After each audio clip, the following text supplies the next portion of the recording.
Hi hello నమస్తే welcome back to iDream media. ఈరోజు మనతో ఉన్నారు ఎన్ఐఎస్ఎం అండ్ క్యూపీఎఫ్పి సర్టిఫైడ్ సాయిరామ్ గారు. సార్తో మాట్లాడదాం ముఖ్యంగా మ్యూచువల్ ఫండ్స్లో ఉన్న డిఫరెంట్ ఇష్యూస్ గురించి. నమస్కారం సార్. నమస్తే విరాట్. మ్యూచువల్ ఫండ్స్ అనేవి మన ప్రీవియస్ ఎపిసోడ్లో ఒక ఏఎఫ్ కానీ next direct equity and mutual funds and other things గురించి ఎక్స్ప్లెయిన్ చేశారు కదా. అయితే ఈ మ్యూచువల్ ఫండ్స్ విషయానికి వచ్చినప్పుడు స్పెసిఫిక్గా ఇందులో డైరెక్ట్ అలాగే రెగ్యులర్ అనే 2 టైప్స్ ఉన్నాయి కదా, వీటి గురించి కాస్త ఎక్స్ప్లెయిన్ చేస్తారా? ఏంటి ఈ రెండింటికి డిఫరెన్స్ అనేది? సో డైరెక్ట్ మ్యూచువల్ ఫండ్స్ వచ్చేసరికి మీరు డైరెక్ట్గా కంపెనీ దగ్గర కొంటారు. ఓకే. అదే రెగ్యులర్ మ్యూచువల్ ఫండ్స్ వచ్చేసరికి త్రూ అన్ అడ్వైజర్ కొంటారు. డిస్ట్రిబ్యూటర్స్. డిస్ట్రిబ్యూటర్ దగ్గర మీరు కొంటారు. సో ఇదే డిఫరెన్స్. సో ఇక్కడికి వచ్చేసరికి డైరెక్ట్గా మీరు కొనేటప్పటికి డిస్ట్రిబ్యూషన్ ఎక్స్పెన్సెస్ ఉండవు కాబట్టి మీకు ప్రైస్ కొంచెం తక్కువ ఉంటుంది. ఓకే. అదే రెగ్యులర్కి వచ్చేసరికి డిస్ట్రిబ్యూషన్ ఎక్స్పెన్సెస్ కూడా మీకు యాడ్ అవుతాయి కాబట్టి ప్రైస్ కొంచెం ఎక్కువ ఉంటుంది. ఓకే. సో సాయిరామ్ గారు, మీరు ఇక్కడ డైరెక్ట్లో పెడితే డైరెక్ట్ తక్కువకి వస్తుంది అంటున్నారు కదా, సో ఇదే బెటర్ అంటారా రెండిట్లో? ఓకే. సో దీనికి నేను ఒక ఎగ్జాంపుల్ తీసుకుంటాను. సో ఒక మ్యూచువల్ ఫండ్ పోర్ట్ఫోలియోలో మీరు ఏ ఫ్యాక్టర్స్ డిసైడ్ చేస్తుందంటారు రిటర్న్కి? ఎక్స్పెన్స్ రేషియోనా, ఫండ్ క్వాలిటీయా, ఫండ్ పర్ఫార్మెన్సా, లేకపోతే మన పోర్ట్ఫోలియోలో ఉన్న ఫండ్ రేషియోస్, ఏ స్టాక్ ఏ మ్యూచువల్ ఫండ్ ఎంత ఉంది, డెట్ ఎంత ఉంది, ఈక్విటీ ఎంత ఉంది. సో ఇంకొక కేసు తీసుకోండి. సో గూగుల్లోకి వెళ్ళి small caps sort by expense ratio కొట్టండి. సో టాప్ 3 తీసుకోండి. ఓకే. అంటే ఎక్కువ ఎక్స్పెన్స్ రేషియో ఉన్న 3 ఫండ్స్ తీసుకోండి. వాటి మధ్య డిఫరెన్స్ వచ్చేసరికి 0.3 మ్యాక్సిమం ఉండొచ్చు. సో ఒకటి 2.2 ఉంటే ఒకటి 1.9 వరకు ఉండొచ్చు. వాటి రిటర్న్స్ చూసుకోండి. ఒకటి 20 ఉంటే ఒకటి 30 ఉండొచ్చు. Okay. So expense ratio is not the driving factor. So main driving factor ఏంటంటే మన పోర్ట్ఫోలియోస్కి మనం ఎలాంటి ఫండ్స్ సెలెక్ట్ చేసుకున్నాం. ఓకే. సో అందులో కూడా ఈక్విటీ ఎంత ఉంది, డెట్ ఎంత ఉంది, కరెంట్ మార్కెట్ కండిషన్స్ ఏంటి. సో ఇవి మెయిన్గా మనకి చూస్తాయి. ఈ ఫ్యాక్టర్స్ ఎక్కువ ఇంపాక్ట్ చేస్తాయి. ఈ ఫ్యాక్టర్స్ ఎక్కువ ఇంపాక్ట్ చేస్తాయి. ఫర్ ఎగ్జాంపుల్ మీరు డైరెక్ట్లో వెళ్ళారు. సో మీరు కూడా ఒక 4-5 ఒకే స్కీమ్కి అయితే వెళ్ళరు కదా, 4-5 స్కీమ్స్ పెట్టారు, డైవర్సిఫై చేశారు. ఒక డెట్ స్కీమ్, ఒక 3 ఈక్విటీ స్కీమ్స్ పెట్టారు. సేమ్ రెగ్యులర్లో కూడా అలానే ఉంటుంది. సో చాలామంది ఇన్ఫ్లుయెన్సర్స్ చెప్పినట్టు 1% ఏం డిఫరెన్స్ ఉండదండి. సో డెట్ కూడా యాడ్ అవుతుంది కాబట్టి మన పోర్ట్ఫోలియోలో మేబీ 0.8% డిఫరెన్స్ రావచ్చు. అదే portfolio level, independent stocks independent mutual funds కాకుండా అదే పోర్ట్ఫోలియో లెవెల్లో మీకు 0.8% డిఫరెన్స్ రావచ్చు. సో ఇది కూడా నేను మొన్నొక మధ్య విన్నాను. 30 ఇయర్స్ మీరు రెగ్యులర్ మ్యూచువల్ ఫండ్స్లో ఇన్వెస్ట్ చేస్తే 10 CR వస్తుంది, అదే డైరెక్ట్ అయితే 14 CR వస్తుంది అన్నారు. ఓకే. బట్ రియాలిటీలో ఏమవుతుందంటే పోర్ట్ఫోలియో లెవెల్లోకి వెళ్ళేటప్పటికి 1% డిఫరెన్స్ ఉండదు. డిఫరెన్స్ ఇంకా తగ్గుతుంది, 0.8, 0.7 అలా అవుతుంది. ఓకే. స్టిల్ మేబీ అక్కడ చెప్పినట్టు 4 CR రాకపోయినా 2 CR 3 CR డిఫరెన్స్ వస్తుంది. కానీ ఇదంతా ఎవరికి? Who has invested for that many years.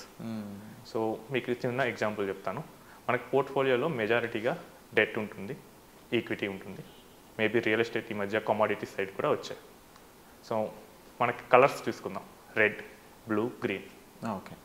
So మనకి చాలామంది తెలుగు స్టేట్ వాళ్ళు ఈక్విటీ అంటే భయపడతారు కాబట్టి నేను దాన్ని రెడ్తో పోలుస్తాను. గ్రీన్ వచ్చేసేసరికి డెట్. ఓకే. రిస్క్ తక్కువ ఉంటుంది. రిస్క్ తక్కువ ఉంటుంది. నెక్స్ట్ మన రియల్ ఎస్టేట్కి వచ్చేసరికి దాన్ని నేను గ్రీన్తో పోలుస్తాను.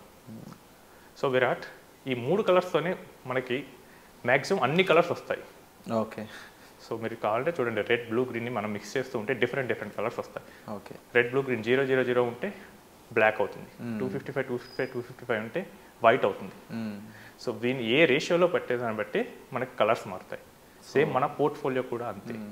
మన పోర్ట్ఫోలియోలో ఈక్విటీ ఎంత ఉంది, డెట్ ఎంత ఉంది, నెక్స్ట్ అదర్స్ కమోడిటీస్ ఎంత ఉన్నాయి. సో ఇవి మనకి మెయిన్గా డిసైడ్ చేస్తుంటాయి. ఫండ్ పర్ఫార్మెన్స్ అనేది వీటి మీద డిపెండ్ అయి ఉంటుంది అంతే కదా. ఒక ఎగ్జాంపుల్ తీసుకుంటాను. 2007లో నేను ఒక ₹1,00,000 పెడితే బై 2020 వచ్చేసరికి మేబీ అది వచ్చేసరికి ఒక 2.5 lakhs వరకే పెరిగింది. హార్డ్లీ 5-6% ఇచ్చింది. కానీ జనాలు దీన్ని నమ్మరు. ఈక్విటీ లాంగ్ రన్లో ఇస్తుంది అంటారు, but it's not always true. అదే టైంలో డెట్ వచ్చేసరికి 8-8.5% ఇచ్చింది. ఓకే. సో ఇక్కడ మనకి మెయిన్ డ్రైవర్ ఏంటి మన రిటర్న్కి? ఎక్స్పెన్స్ రేషియోనా, నో ఛాన్స్. ఫండ్స్ అంటే ఈక్విటీ ఫండ్స్ అంటే ఈక్విటీ కూడా పర్ఫామ్ చేయకపోవచ్చు. అవును. సో మన పోర్ట్ఫోలియోకి మెయిన్ డ్రైవర్ ఏంటంటే అసెట్ అలొకేషన్. సో ఈ అసెట్ అలొకేషన్ అనేది చేయాలి. సో అసెట్ అలొకేషన్ సరిగ్గా చేస్తే డైరెక్ట్ అయినా రెగ్యులర్లో అయినా మనకు డిఫరెన్స్ వస్తుంది. అండ్ ఎమోషన్స్ని మేనేజ్ చేయాలి. సో నేను ఇందాక చెప్పిన ఎగ్జాంపుల్లో 2007లో స్టార్ట్ చేసిన వాళ్ళు 2008కి వచ్చేసరికి గ్లోబల్ ఫైనాన్షియల్ క్రైసిస్ వచ్చింది.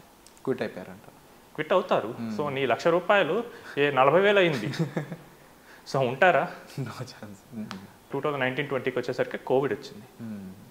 మధ్యలో 2013 నుంచి 14 వరకు మధ్యలో మార్కెట్ ఏం పెరగలేదు. సో ఈ ఫేజెస్ అన్నీ ఉంటాయి. సో ఎవరైనా కానీ నాకు అక్కడ ఎఫ్డీలో 8-9% అప్పుడు 2007 ఆ టైంలో 8-9% ఎఫ్డీస్ రిటర్న్ ఇచ్చాయి. అంత రిటర్న్ వస్తుంటే ఇక్కడ నీకు నీ ఫండ్ ఏమో ₹1,00,000 పెడితే 40,000 అయింది. సో ఉండటానికి ఛాన్సెస్ ఉందా? సో డైరెక్ట్లీ ఇవన్నీ ఎవరు గైడ్ చేస్తారు? సో నీకు డైరెక్ట్లో కూడా ఇలాంటి అడ్వైజర్ దొరికితే దెన్ ఇట్స్ ఫైన్. లేదు then you compare and adviser. So మనకి ఎంత గైడ్ చేసేవాళ్ళు కావాలి. సో ఈ గైడ్ చేసేవాళ్ళు ఉంటే మనకి డిఫరెన్స్ చూపిస్తుంది. సో నేను చాలామందిని చూశాను, they will invest directly without an advisor. So డైరెక్ట్లో కూడా మనకు అడ్వైజర్స్ ఉన్నారు. దేర్ ఆర్ పిఎంఎస్ మేనేజర్స్, మనకు బల్క్ అమౌంట్ ఉంటే వాళ్ళు హెల్ప్ చేస్తారు, direct mutual funds. There are registered investment advisors who will do with normal amounts కూడా వాళ్ళు హెల్ప్ చేస్తారు. సో వాళ్ళ గైడెన్స్ తీసుకోండి. నెక్స్ట్ నేను చాలామందిని చూశాను రెగ్యులర్లో వితౌట్ అడ్వైజర్ కూడా ఇన్వెస్ట్ చేస్తారు. ఓకే, అది ఎలా జరుగుతుంది సార్? సో ఈ మధ్య మనకి చాలా యాప్స్ వచ్చాయి. సో మన మొబైల్లో ఉండే famous UPI app, of course. So మీరు ఓపెన్ చేసి చూడండి, వాళ్ళు అక్కడ ఏం అడ్వైస్ ఇవ్వరు, జస్ట్ బట్ వాళ్ళు రెగ్యులర్ మ్యూచువల్ ఫండ్స్లో పెడుతున్నారు. ఫండ్ సజెషన్ అక్కడే జరిగిపోతుంది అంటారా? ఫండ్స్ వాళ్ళు ఏముంది, జస్ట్ టాప్ పర్ఫార్మింగ్ ఫండ్స్ అని చూపిస్తారు, మన లోపలికి వెళ్ళి పెట్టేస్తున్నాం. అక్కడ ఏం అడ్వైజర్ లేడు. స్టిల్ నీకు ఏమవుతుంది, అడ్వైజర్ లేకపోయినా నువ్వు అక్కడ పెడుతున్నా నీకు అక్కడ డైరెక్ట్ లాగే వస్తుంది.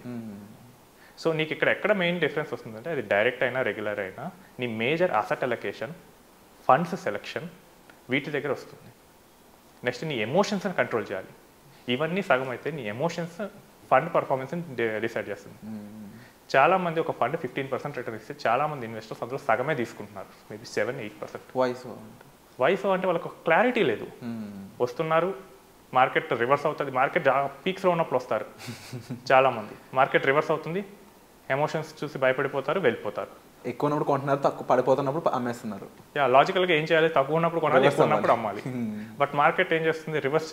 మార్కెట్లో వాళ్ళు ఎక్కువ ఉన్నప్పుడు వస్తారు, తక్కువ ఉన్నప్పుడు అమ్మేస్తారు. ఇదంతా ఎందుకు జరుగుతుంది, నీకు ఒక గైడెన్స్ లేదు. సో నీకు ఒక గైడ్ ఉంటే డైరెక్ట్ అయినా రెగ్యులర్ అయినా ఒకేలాగా వర్కౌట్ అవుతుంది. మీరు ఇందాక చెప్పిన విధంగా చూసుకున్నట్లయితే ప్రొఫెషనల్స్ని మీట్ అవ్వడం ద్వారా ఏంటంటే ఆ అనాలిసిస్ అనేది చేసుకోవడానికి ఇబ్బంది ఉండదు. అండ్ ముఖ్యంగా మీరు ఫండ్ మేనేజర్స్ కూడా ఉంటారని చెప్పారు, డిస్ట్రిబ్యూటర్స్ అయినా ఎవరైనా సరే సజెషన్ అనేది ఉన్నప్పుడు కొంచెం సేఫ్ సైడ్ ఉంటాం అనమాట. సేఫ్ సైడ్ ఉండొచ్చు, అండ్ కాస్ట్ కూడా టూ మచ్ ఏమి ఉండదు. సో ఒక ₹1,00,000 మీరు ఇన్వెస్ట్ చేసినా కానీ రెగ్యులర్ మ్యూచువల్ ఫండ్ అయితే మీకు ఎక్స్పెన్సెస్ డైరెక్ట్గా ఫండ్ హౌస్ కట్ చేస్తుంది. సో మీరు ₹1,00,000 ఇన్వెస్ట్ చేసే వాళ్ళు కూడా మేబీ మీ ఇంట్లో ఉన్న మెయిడ్ కాస్ట్ కన్నా తక్కువే కాస్ట్ అవుతుంది. ఓకే, బట్ లాంగ్ రన్లో చూపిస్తారు. బట్ ఆ లాంగ్ రన్ వరకు వెళ్ళినప్పుడు ఆ రోజు ఈ ఎక్స్పెన్సెస్ ఇన్ఫ్లేషన్ వల్ల అవి కూడా పెరుగుతాయి. సో ఇన్ దట్ కేస్ చూసుకున్నట్లయితే మాకు అడ్వైజర్ ద్వారా వెళ్ళడం అనేది ఎంతగానన్నా అదే బెటర్ అనిపిస్తుంది ఇక్కడ. సో అంతే కదండి. సో మనకు ఒక తెలిసిన గైడ్ ఉంటాడు. సో మనకి ఒక పవన్ కళ్యాణ్ డైలాగ్ ఉంటుంది, చుట్టూ చీకటి అసలే గాఢాంధకారం, ఇల్లేమో దూరం, ఈ జర్నీ చాలా దూరంగానే ఉంటుంది. ఆ టైంలో ఒక లైట్ లాంటి వాడు అడ్వైజర్. సో ఆ లైట్ ఉంటే మనం ఈజీగా వెళ్ళొచ్చు. Wonderful example sir. And definitely I think ఇక్కడ రైట్ ఇన్ఫర్మేషన్ అయితే మీకు దొరికిందని అనుకుంటున్నాను.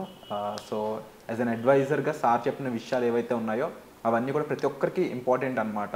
రైట్ ఇన్వెస్ట్మెంట్ కానీ, లేకపోతే రైట్ చూస్ కానీ, లేకపోతే రైట్ టైంలో మనం క్విట్ అవ్వడం కానీ, రైట్ టైంలో ఇన్వెస్ట్ చేయడం ఇవన్నీ తెలిసి ఉండాలి.